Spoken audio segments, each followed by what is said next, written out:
Have you ever wondered how small forces defeated massive armies, or how seemingly simple tactics shaped the course of history? Well, while many see wars as chaos and brutality, great strategists saw opportunity, intelligence, and art. And here's something no one told you. The brightest minds of antiquity and the Middle Ages weren't just warriors. They were true masters at turning the improbable into the inevitable. Now here's an idea that might sound counterintuitive. You don't need strength to win. You need strategy. And these tactics, crafted by geniuses like Caesar, Epaminondas, and Hannibal, aren't just fascinating stories. They can be applied to your life. Want to learn how to overcome seemingly insurmountable challenges? Or maybe understand how patience, cunning, and courage can tip the scales in your favor? Get ready to dive into a world where every move counts, every decision changes destinies, and every ancient military battle carries lessons that resonate to this day. And no, this isn't just about wars, it's about leadership, focus, and innovation. Let's discover together how these 10 strategies changed the course of history and can change yours too. Epaminondas' oblique order strategy was a masterpiece in the history of military battles. Imagine a commander who, instead of deploying all his forces linearly, decides to concentrate overwhelming power on just one side of the battlefield, deliberately weakening the others. This innovation in antiquity transformed how Greek armies approached close combat. It was like betting everything on a precise strike, trusting that the impact on a fraction of the enemy would create a domino effect.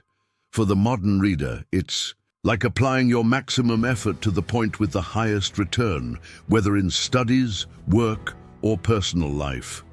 Epaminondas proved the effectiveness of this tactic at the Battle of Leuctra, where the Theban army, though numerically inferior, faced the powerful Sparta. He concentrated his elite troops on one wing, creating such a devastating impact that the Spartans couldn't respond. For those thinking of applying this idea outside the military field, consider your priorities. Where can you concentrate your energy to achieve the best results? If you work in marketing, for example, you might focus your efforts on the most receptive audience to maximize conversions. The beauty of the oblique order lies in its strategic simplicity. It's not about doing everything. It's about doing one thing well at the right time and in the right place. It's like building a house of cards. You don't start with the edges, but with a solid base. In modern times, it's a powerful reminder that efficiency trumps brute force. If you're planning something, like a new project, choose the most promising area and invest heavily in it. However, don't be mistaken. The success of this tactic requires courage and vision. Concentrating forces on one side means leaving others exposed. And that might seem crazy. But great achievements require calculated risks. Think of Epaminondas as the chess player who sacrifices a piece to dominate the board. So when facing a battle in life, be it an exam or a negotiation, ask yourself, where is the weak point of your enemy? And so, with the battlefield transformed by this ingenious approach, ancient generals began experimenting with new methods. After all, innovation always calls for the next great idea. And when it comes to creativity and war, one of the most ingenious tactics is just ahead, ready to be unveiled. The penetration of the center tactic revolutionized the battlefield by placing the elite of an army at the heart of the enemy. Imagine opening a gap in the center of the adversary's force, like finding the perfect seam in a seemingly impenetrable wall. This brilliant strategy was not just a display of strength, but of surgical precision. Philip of Macedon, father of Alexander, showed the world the power of this approach at the historic Battle of Chaeronea. History would never be the same, as this technique became the foundation for many military innovations.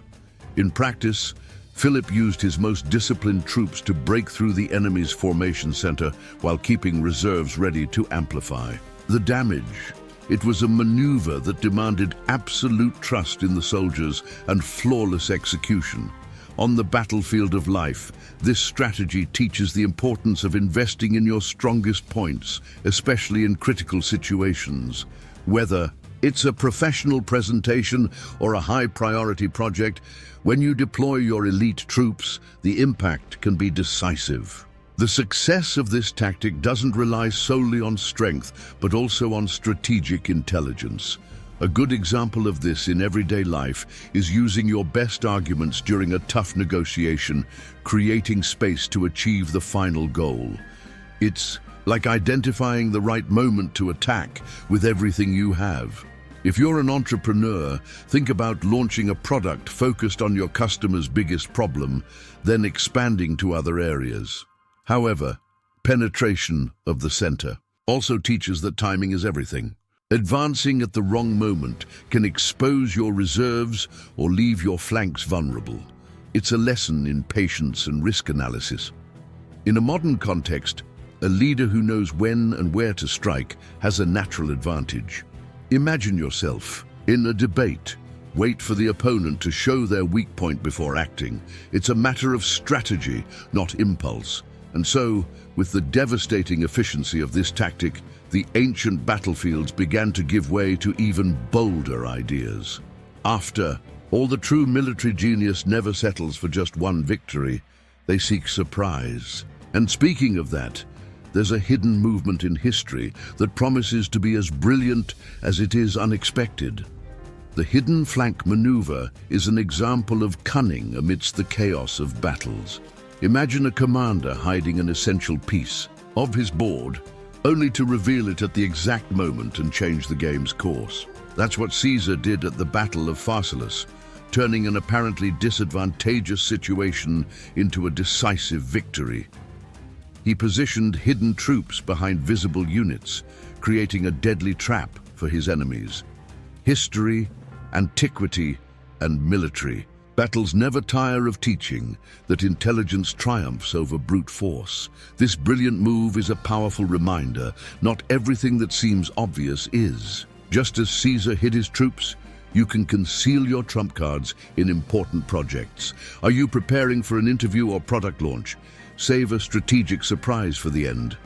It's like showing a card up your sleeve at the right moment, disarming any resistance you encounter. However, this tactic requires more than just planning.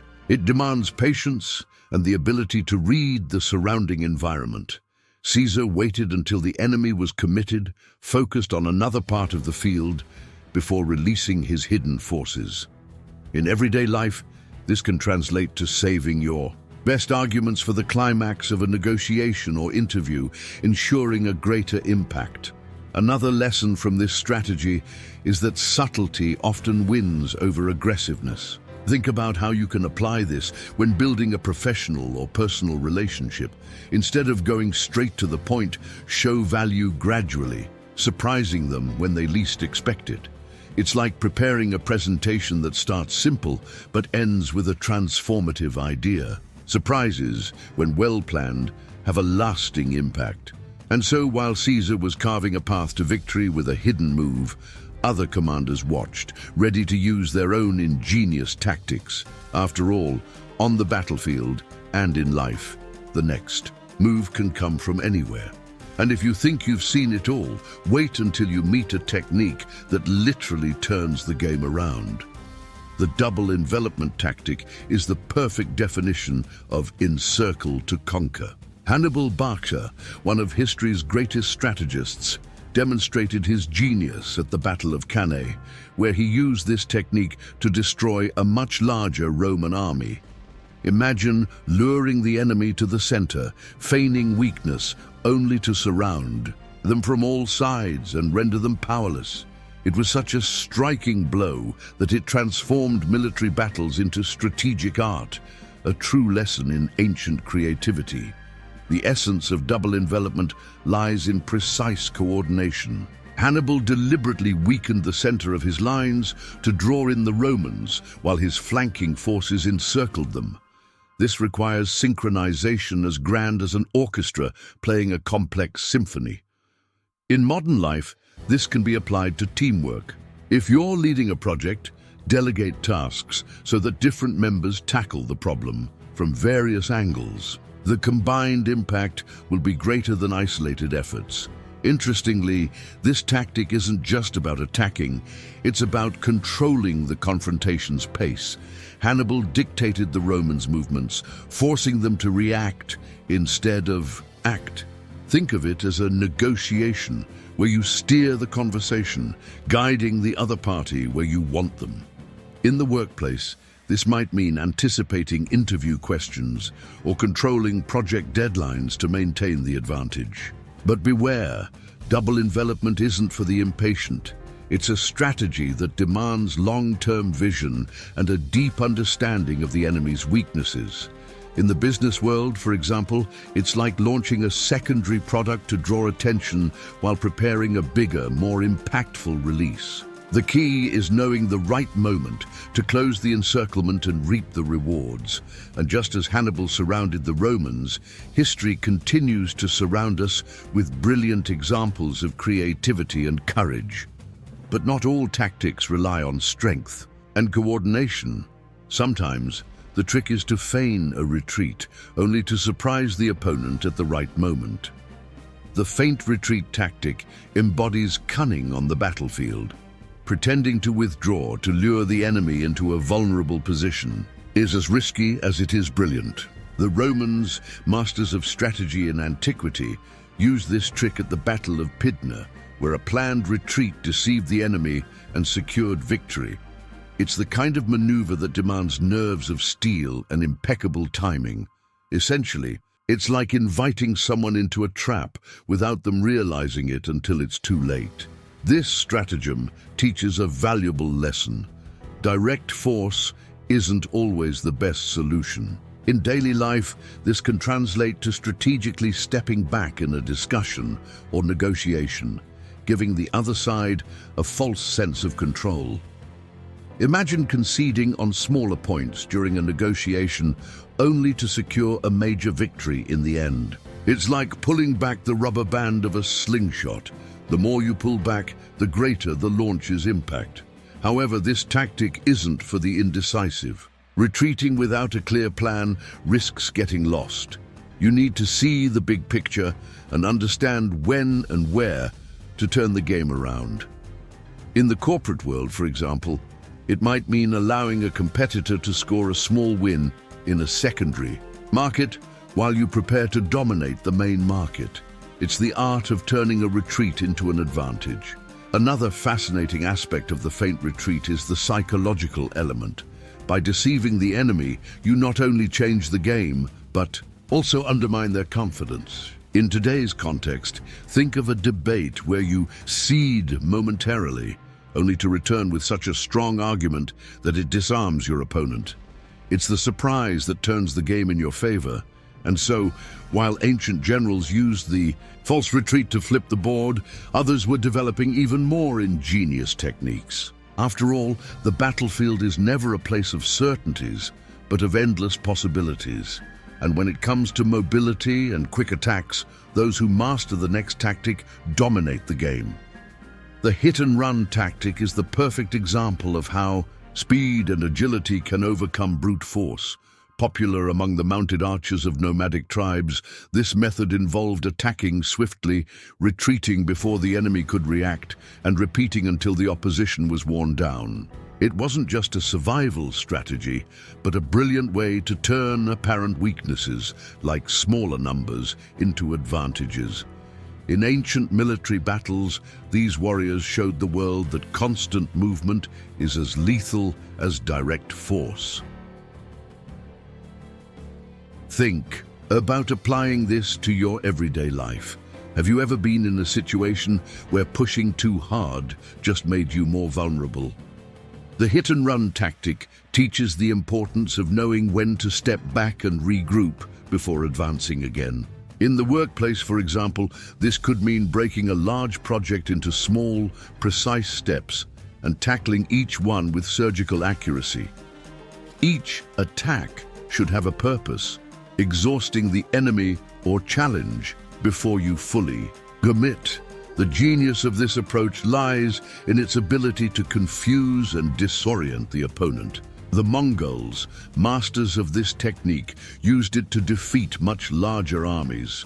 They simulated chaotic retreats only to ambush enemies when they least expected it. In the modern world, this could translate to adopting a flexible approach in negotiations, pulling back to recalibrate but always maintaining control. However, hit and run also teaches about balance. Attacking too much or retreating at the wrong time can be disastrous. It's a delicate dance between action and patience. To apply it, constantly assess your conditions and the opponent's moves. It's like managing investments. Pulling profits at the right time can be more valuable than waiting for a larger, uncertain gain. And so, while nomadic archers revolutionized warfare with their speed and precision, other strategists began exploring more complex formations. After all, the battlefield, whether literal or figurative, always rewards those who can adapt to circumstances. And speaking of adaptation, the next tactic reveals how to turn chaos into strategic advantage. The crescent formation is proof that intelligent design can turn disadvantages into advantages. Popularized by the Seljuks at the Battle of Manzikert in 1071, this crescent-shaped formation aimed to lure the enemy into a deadly trap. When the Byzantines advanced, thinking they were dominating, they were encircled and defeated. This maneuver wasn't just a lesson in strategy, but in patience and anticipation. It's fascinating how the history of military battles can teach so much about seizing the right moment. In practice, the crescent formation is like playing with the enemy's ego, letting them believe they're winning, only to trap them in an indefensible position. Imagine a heated debate where you let the other person speak and show their weaknesses, while you prepare your final, surgical, and definitive argument. It's a powerful lesson on the value of observing, waiting, and striking at the right moment.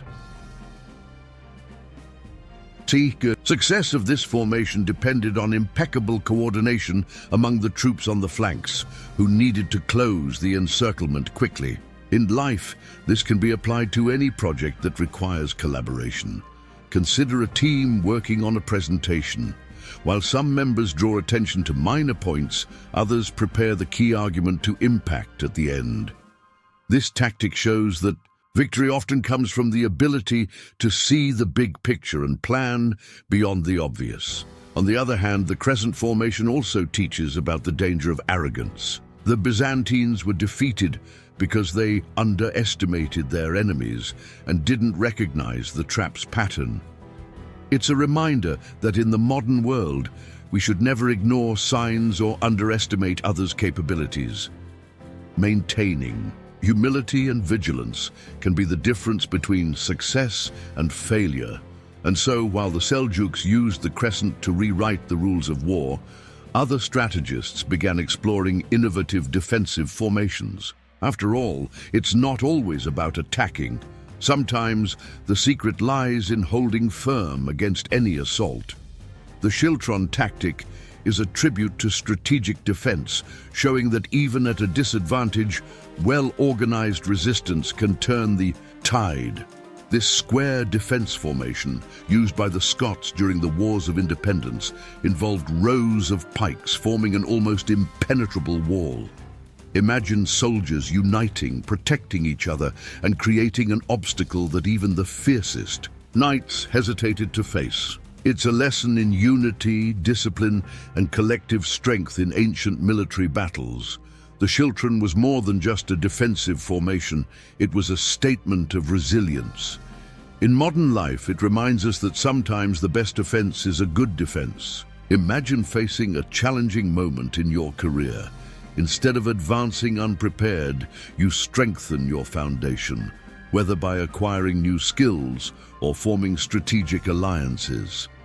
Just as the Scots relied on their pikes, you can rely on the resources you've built to withstand any pressure. This formation also had a weakness, mobility. While highly effective against frontal attacks, it could be vulnerable to prolonged sieges. The lesson here is clear. Having a contingency plan is essential. In everyday life, this means not relying on a single strategy. For example, if your primary approach in a project fails, have a plan B ready to adjust your course. The schiltron, despite its limitations, evolved to inspire the famous square formation used for centuries in European battles. It's an example of how defensive strategies can adapt and remain relevant. In work or studies, this might mean adjusting traditional methods to meet modern demands while maintaining the essence of what has worked in the past. And while the Scots defended their territory with pikes at the ready, other strategists looked to the future, seeking ways to combine flexibility and strength. Because at the end of the day, being solid isn't enough.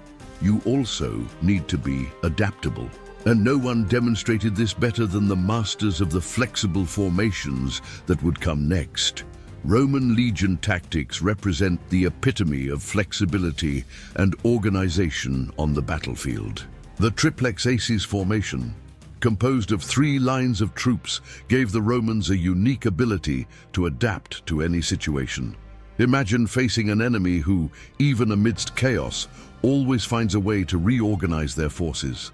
This approach made the Roman army an almost unbeatable force in antiquity, redefining battle strategies. The genius of the triplex aces lay in its ability to absorb and neutralize enemy attacks. The first lines, formed by young soldiers, acted like a sponge, wearing down the opponent's advance.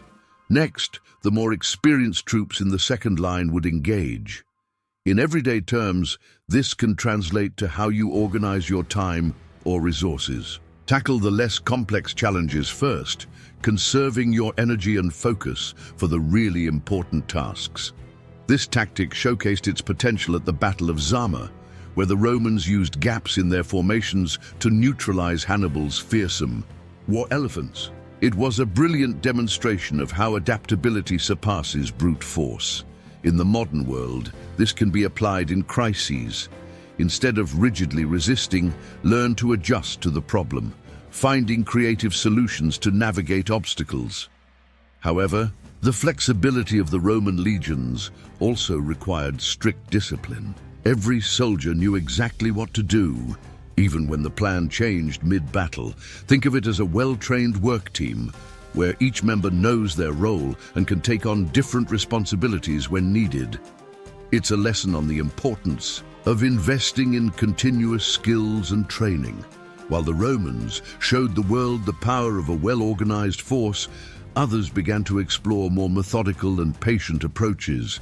After all, it's not always necessary to act immediately. Sometimes victory lies in dismantling the enemy piece by piece with the patience of a master strategist. The rolling up flanks tactic is a lesson in patience and precision. Instead of attacking directly, it involves gradually dismantling this enemy, starting from the edges and moving toward the center. Imagine an army that, instead of a frontal assault, focuses on destroying the flanks, weakening the enemy's base until no resistance remains. It's a meticulous approach that requires planning, but when executed well, it ensures victory. This strategy echoes throughout the history of military battles, especially in antiquity. One of the secrets of this tactic is creating chaos and disorder in the enemy. As the flanks are destroyed, the opposing troops become isolated and disorganized. This can be applied in modern life when facing complex problems. Instead of trying to solve everything at once, tackle one aspect at a time, gradually dismantling the challenge. It's like cleaning a messy room. Start with the smaller areas and work your way to the center of the problem. The effectiveness of rolling up flanks also lies in patience. By attacking meticulously, the commander avoids hasty mistakes that could expose his own forces.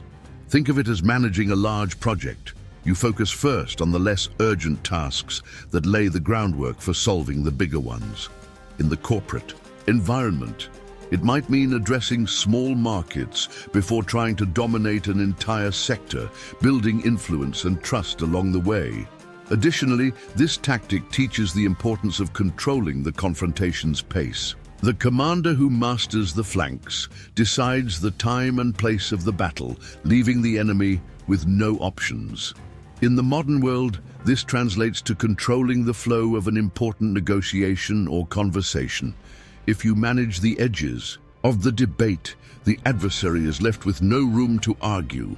While the rolling up flanks tactic dismantled armies piece by piece, past strategists showed that there were always new ways to approach conflicts. Each battle brought a lesson, each victory an opportunity to innovate. And so, history continues to inspire us to seek the next brilliant move. Now that you've delved into the brightest strategies in history, what are you going to do with all this knowledge? Each tactic presented here carries lessons that go far beyond the battlefield. Careful planning, adaptability, strategic patience, and of course, the power to turn weaknesses into strengths. The question is, how are you going to apply this in your life? Is it time to rethink your approach to challenges, whether personal or professional? Remember, great victories don't arise from brute force, but from well-thought-out strategies. Are you ready to lead like Caesar, persist like Hannibal, or surprise like Epaminondas? How about starting to see your problems as opportunities to create your own version of these brilliant tactics? Leave in the comments which strategy impacted you the most and how you plan to use it. And of course, don't forget to keep exploring history, learning from ancient civilizations and uncovering the battles that shaped the world. Subscribe to the channel and turn on notifications. The journey through history is just beginning, and you're a part of it.